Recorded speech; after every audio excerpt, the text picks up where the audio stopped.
नमस्कार बंधुगण, आमे शुणुचे विभूति पट्टनायक लिखित उपन्यास बधू निरुपमा। निरुपमार मनटा आज कहीं केजाणी असुस्थ हो पड़ी। ग्रामरू बारिक आसीथिला। शंखुला भारगिनी गौड़ भी आसीथिले। बारिक कहूला बौर देह भल नाही, 3 दिन है ज्वर होउछि, छाड़ू नाही। बारिक को बारंबार राण पकाई ता देह कथा झील को न कहिबाकू बो कहिथिला, किंतु बारिक से कथा लुचाई पारला नहीं। बो देह कथा शुणिला बेलठू निरुपमार पेट भितरे कौन हो जाउछि। घरर कथा एही भितरे से क्वचित भाविछि, भाविबाकू से केबे समय पाई नाही। निज घर संसार नहीं से व्यस्त। निजर स्वामी सासू परिवार जंजाल से निजको भूलिछि मध्य निज बाप माँ सांग साथी मानक कथा। किंतु आज बौ देह कथा शुणी आखिर तार लुह थय हो नाही। मन गोड़े घांटी होउछि। बौर दुख कष्ट से जाने। ताको पाठ पढ़ाई तार त्याग निष्ठा से भूली पारि नाही।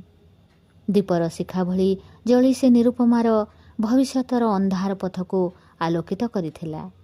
ज्वलनर दहन पाई केबे मन दुख करि नाही। अथच बो पाई से कौन कला। ता रोग दुखरे भी से ता पाखरे ठिया होई पारला नाही। झियो जन्म पर घर को। निरुपमा पर को आपणार करिवार साधना करुछि। जो माने ताको रक्त देई बढ़ाइथिले सेमानक कथा से भूलिछि। आज सेतिपाई ता मनरे सोचना नाही। शाढ़ी कानिरे लुह पोछि नेई कर लेउटाई सोइला निरुपमा। से जाने बो को सामान्य ज्वर हेले भी से किछि खाद्य छुए नाही। सागु बार्ली किंबा किछि फलमूल मध्य नुहे। घरे समस्ते फाटी फुटी गले भी ता पाटिरे टिके केही खाइबा जिनिस देई पारंती नाही। एका सेई जिद कले राण पकाइले बो सागु पिए, कमला पाखुड़ाए पाटिरे दिए। बो सबु सही पारे, किंतु निरुपमार राण सही पारे नाही। पथ्य खाइसारी कहे, मो तो बो नुहे, तू मो बो। नाइलो निरु। निरुपमार से सबु कथा आज गोटी गोटी होई मने पड़ुछि। बेसी गोले घांटी होउछि मन। आहा, बो को आज राण पकाई किए सागु पियाई दउथुबो, कमला पाखुड़ा छड़ेई बड़ेई खुआई दउथुबो। केही नुहे बो काहारी कथा मानु नथिबो। बौर बयस जेतिकी जेतिकी बढ़ुछि से सेतिकी पिला होई जाउछि। से तो ताकू झियो जन्म देइथिला, से आउ पुओ नुहे तो। से सबुदिने ता पाखे पाखे थांता केमती। जीव कि टिकिए से बो को देखि आसिबा पाई। मन डहळ विकल होउछि, किंतु किछि उपाय दिसु नाही, बाट मिलु नाही। से आचार्य परिवार रो बहु, पंडा परिवार रो झियो नुहे। अरगली भितरे से बेक पुराइछि। सुना पिंजरारे रूपा गिनारे दूध भात देखि आपे आपे से गोड़े बेड़ी बांधिछि। पक्ष थिले भी से उड़ीजीव कुआड़े। बोहू डाक नुहे, वज्र बाटोली भली कथा पदक शाशुंक कंठरू बाहरी आसिला भली बोध होला निरुपमा को। कानिरे लुह पोछि नहीं से पलंकरे उठी बसिला। पचारला, मते डाकुछंती?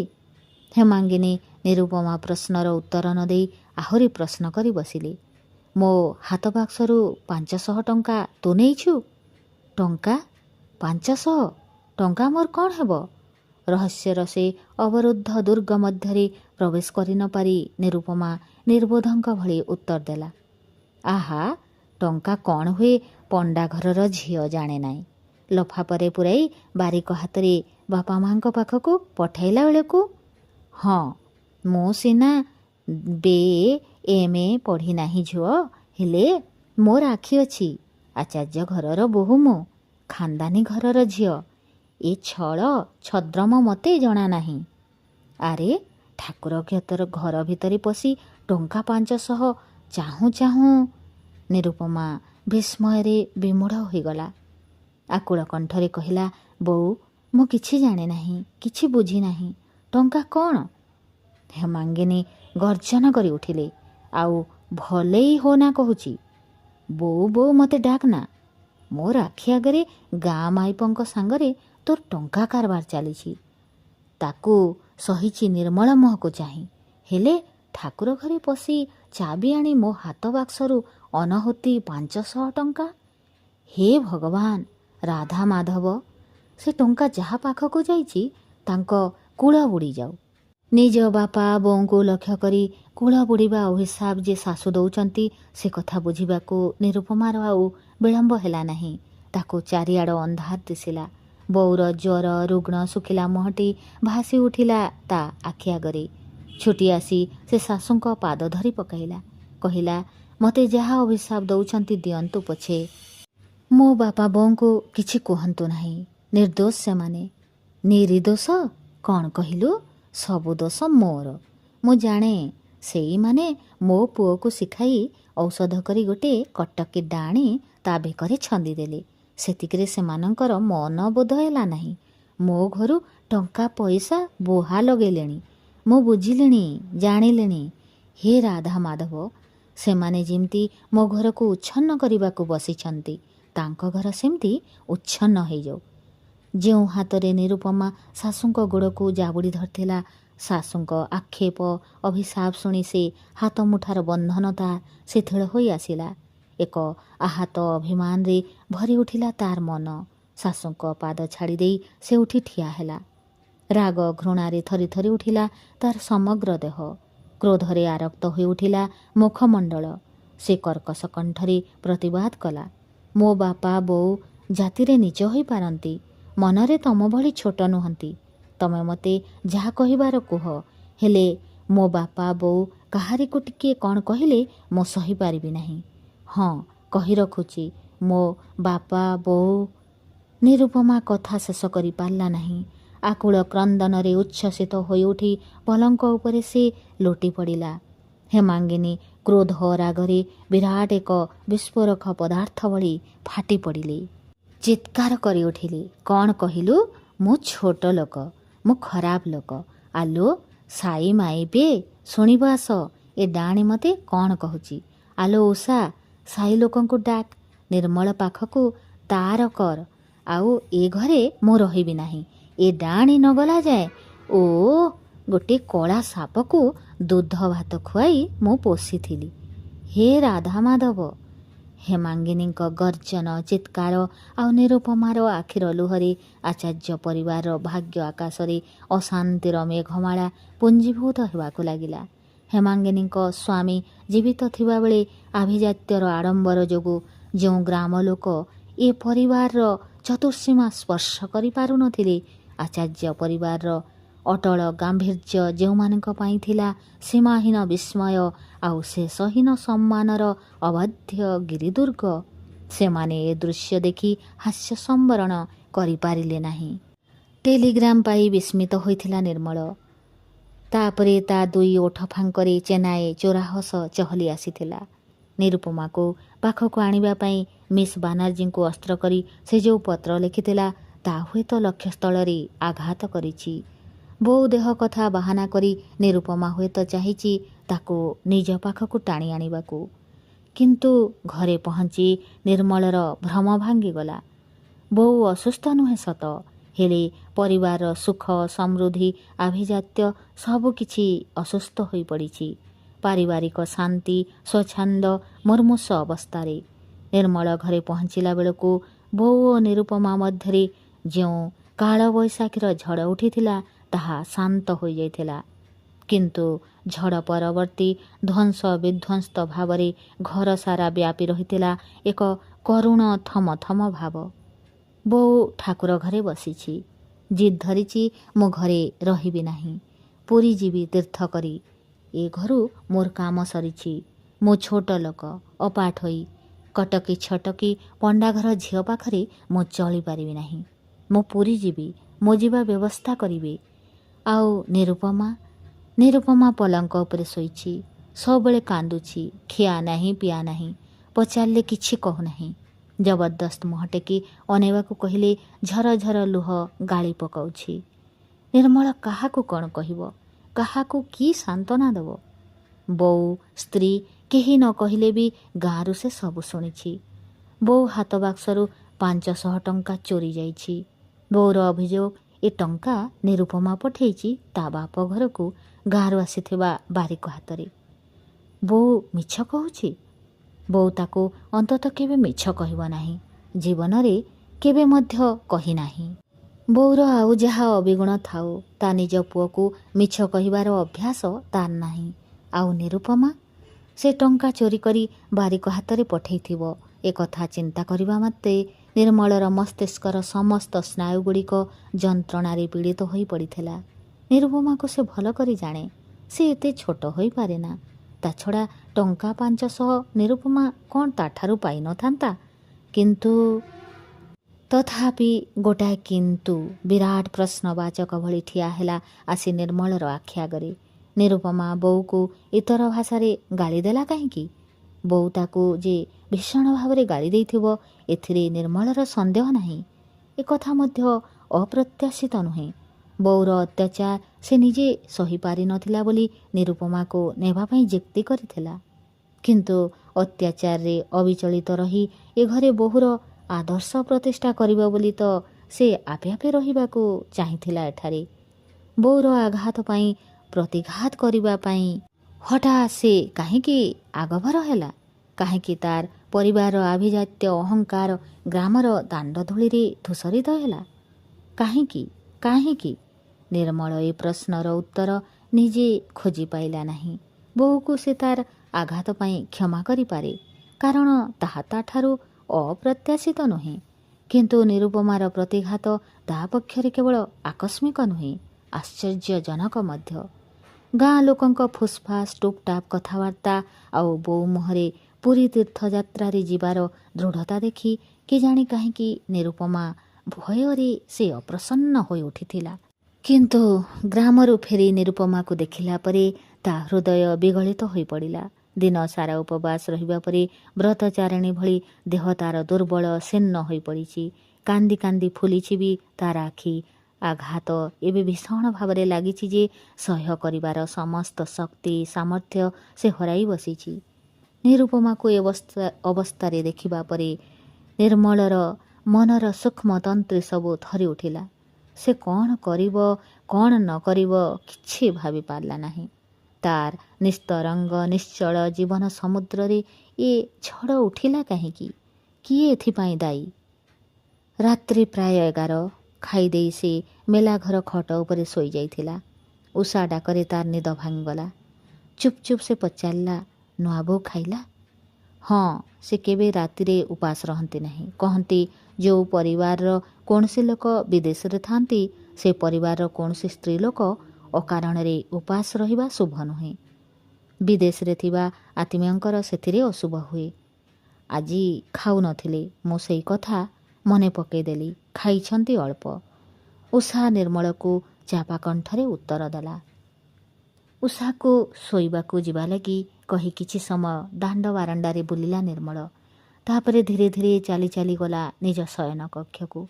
କକ୍ଷର ଦରଜା ଫାଙ୍କରେ ଦେଖିଲା ନଶୋଇ ପଲଙ୍କ ବାଡ଼କୁ ଆହୁଜି ବସିଛି ନିରୁପମା। ନିର୍ମଳ କକ୍ଷରେ ପ୍ରବେଶ କରିବା ଦେଖି ସେ ଉଠି ଠିଆ ହେଲା। ପାଖକୁ ଆସି କହିଲା, ତମେ କ'ଣ ଆଜି ଏ ଘରେ ଶୋଇବ? ମାନେ? ଅବାକ୍ ହୋଇ ପ୍ରଶ୍ନ କଲା ନିର୍ମଳ। ନିରୁପମା ମୁହଁରେ ଏ କ'ଣ ଗୋଟିଏ ପ୍ରଶ୍ନ ହୋଇପାରେ? ବିବାହ ପରେ ପ୍ରଥମ ଥର ଘରକୁ ଆସିଛି ସେ। ଏ ପ୍ରଶ୍ନ କରି କ'ଣ ତାକୁ ତାର ପତ୍ନୀ ଅଭ୍ୟର୍ଥନା କରିବାକୁ ଅପେକ୍ଷା କରିଥିଲା? ନିର୍ମଳର ହାତ ପାପୁଲିକୁ ନିଜ ହାତରେ ଚାପି ଧରିଲା ନିରୁପମା। କହିଲା, ସୁନାଟି ପରା, ଆଜି ଏ ଘରକୁ ଶୋଇବାକୁ ଆସ ନାହିଁ। ବୋଉ ଭାବିବେ ତାଙ୍କର ମୋର କଜିଆ ଭିତରେ ତମେ ମୋ ପଟ ନେଇଛ। ସେ ପୁରୁଣା କାଳିଆ ଲୋକ। ତମେ ଆଜିକ ମେଲା ଘରେ ଶୁଅ। ବୋଉ ବୁଝନ୍ତୁ ମୁଁ ତୁମକୁ ଔଷଧ କରିନାହିଁ।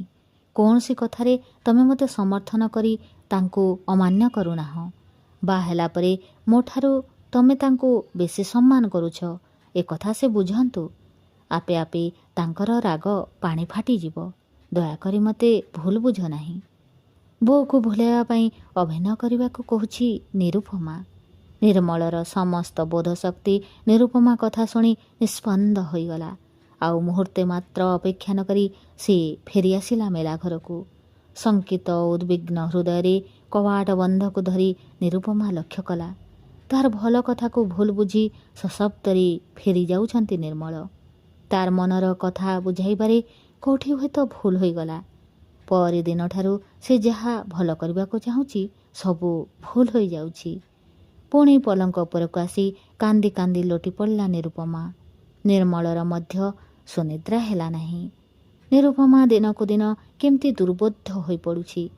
ତାହାର ଯେ ମନ ଅଛି, ହୃଦୟ ଅଛି, ସେ କଥା ସେ ଟିକେ ହେଲେ ବୁଝିବାକୁ ଚେଷ୍ଟା କରୁନାହିଁ। ଅଥଚ ବାହା ହେବା ଆଗରୁ ତା ମନର ଟିକି ନିଖି ସମ୍ବାଦ ରଖିବା ପାଇଁ ଥିଲା ତାହାର କି ଗଭୀର ଉତ୍କଣ୍ଠା। ବାହା ହେଲା ପରେ ଝିଅମାନେ କ'ଣ ସତରେ ବଦଳି ଯାଆନ୍ତି? ନିରୁପମା କ'ଣ ବଦଳି ଯାଇଛି? ନିର୍ମଳ ଭାବିଲା, କିଛି ସମାଧାନ ଖୋଜି ପାଇଲା ନାହିଁ। ଏ ଘର, ଏ ପରିବାର, ବୋଉ, ନିରୁପମା, ପ୍ରେମ, ବିବାହ ସବୁ ତାକୁ ଆଜି ବିଷାକ୍ତ ମନେ ହେଲା। ରାତି ପାହି ଭୋର ହେବା କ୍ଷଣି ସେ ଗାଁ ଛାଡ଼ି ବାହାରି ପଡ଼ିଲା ବାରିପଦା। ନିରୁପମା ମୁଣ୍ଡ ଉପରେ ଆକାଶ ଛିଡ଼ି ପଡ଼ିଲା। ତାକୁ ଭୁଲ ବୁଝି କିଛି ନ କହି ଗାଁ ଛାଡ଼ି ବାରିପଦା ଚାଲି ଯାଇଛନ୍ତି ନିର୍ମଳ। ସେ କ'ଣ ତାକୁ ଶେଷରେ ଭୁଲ ବୁଝିଲେ? ଟଙ୍କା ଚୋରି କରି ବାପ ଘରକୁ ପଠେଇଛି ବୋଲି ତାଙ୍କର ବିଶ୍ୱାସ ହେଲା। ଯାହାଙ୍କ ହାତ ଧରି ଦିଗନ୍ତ ରେଖା ବିଶ୍ୱ ନଥିବା, ଦିଶୁନଥିବା ଏ ସମୟ ସମୁଦ୍ରର ସୀମା ପାର ହେବ ବୋଲି ସେ ମନେ ମନେ ଆଣ୍ଟ ବାନ୍ଧିଥିଲା, ତାଠାରେ ତାଙ୍କର ବିଶ୍ୱାସ ପତିଆରା ଏତେ ଅଳ୍ପ, ଏତେ ସାମାନ୍ୟ। ନିର୍ମଳ ସକାଳୁ ଚାଲି ଯାଇଛନ୍ତି। ଉଷାଠୁ ଏ ସମ୍ବାଦ ଶୁଣି ସେ ପ୍ରଥମେ ବିଶ୍ୱାସ କରିନଥିଲା। ନିର୍ମଳ ଏତେ ନିର୍ମମ ହୋଇ ନ ପାରନ୍ତି। ଅନ୍ତତଃ ଏତେ ଦିନର ନିବିଡ଼ ସାନ୍ନିଧ୍ୟ ମଧ୍ୟରେ ଏପରି ମର୍ମଦାହୀ ହୃଦୟହୀନତା ସେ ତାଙ୍କଠାରେ କେବେ ଲକ୍ଷ୍ୟ କରିନଥିଲା। ତେଣୁ କଥାଟା ବିଶ୍ୱାସ କରିବାକୁ ତାକୁ ଅନେକ ସମୟ ଲାଗିଥିଲା।